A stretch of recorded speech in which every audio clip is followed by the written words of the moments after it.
Hello, my Scrappy friends. It is Jess here from the Scrappy Sisters, and thank you for joining me for a Confessions of a Paper Addict design team layout. Now, for this layout, I am using the super cute Bushel of Apples cut file.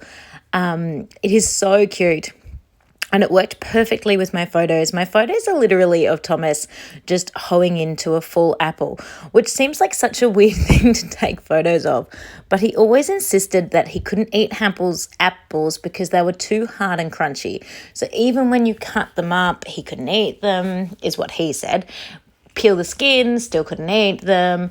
And he just insisted that apples were too hard. And then this day, he just randomly took himself to the fruit bowl, got an apple, sat outside in the sunshine and just ate the whole thing, and he was so proud of himself. We didn't like to point out that he's been telling us for months that he can't eat apples because they're too crunchy. We just took photos of him being cute and congratulated him on eating a beautiful piece of fruit. But I just really loved the photos because he looked his super cheeky self. And I just thought it would be fun to document this moment. And this Bushes of Apples cut file was just perfect for that. So I backed the cut file with just random scraps from my scrap containers.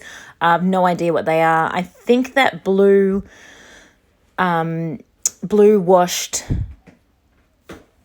wood grain, I couldn't think of the word then. I think that blue washed wood grain is a Heidi swap, but the rest I just have no idea. I think the red in the apples might be a Kaiser Craft, but I don't know. Just random little bits and bobs from my scrap container. But all this ephemera that I'm using is by Rosie's Studio, and it is called Field Notes. Super cute.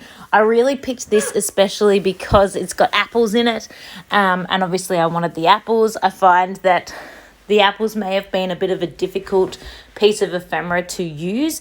So while I had an apple layout going, I was just going to roll with it.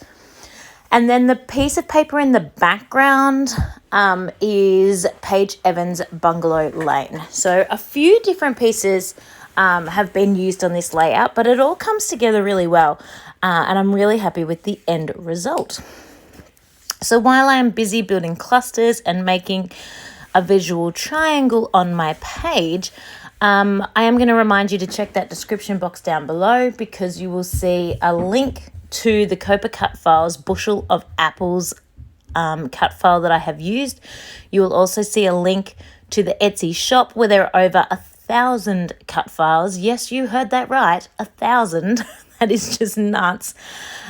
And there is also a link to the Facebook group as well, where we share our layouts and have chats, and there are a whole bunch of other people part of that group, and it's a really nice community to be a part of. Now, something I wanted to mention about my clusters here, when I initially put my photos on the page, I wasn't thrilled with how I had chosen to lay them out, even though I did it, because they kind of looked like randomly floating photos. I felt like the two on the right hand side probably should have been touching in some way, but I didn't do that. So to me, it was really important when I added that cluster of the gnome riding the snail that they actually sort of touched both the photos to kind of join them together, to pull those two photos together and anchor that side. And I think that helped to solve the problem. Now I'm going to talk quickly because I'm up to my photos, but you will notice that I added some stitching around the edge of my page, and I showed you how I hand pieced those holes, popped on my title and some splatters, and calling this one finished. I hope you have enjoyed watching this process video. Thank you so much for joining me on this quick little video today, and I will see you all next time.